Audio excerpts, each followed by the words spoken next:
বাঙালি জনতা ফিলিস্তিনের নির্যাতিত ভারতের রক্ষার উদ্দেশ্যে আয়োজিত আজকের এই বিশাল সমাবেশ, এই সমাবেশ থেকে নেতৃবৃন্দ মূল বক্তব্য রাখবেন।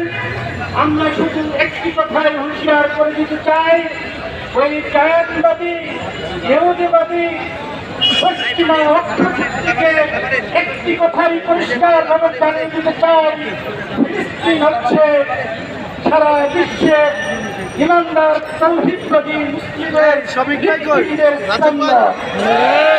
সংগ্রামী জনতা। আমরা আরো জানিয়ে দিতে চাই, মুমিনদের তৌহিদবাদী মুসলিমদের এই হৃৎপিণ্ডের স্পন্দন এইটাকে থামিয়ে দেওয়ার যে ভিন্ন চক্রান্ত চলছে, এটা কখনো বরদাস্ত করা হবে না। সম্মানিত জনতা, আমরা ব্যক্তিহীন কণ্ঠে বলে দিতে চাই, যারা ইসলামের বিরুদ্ধে মুসলমানদের বিরুদ্ধে লেগেছে ইতিহাসে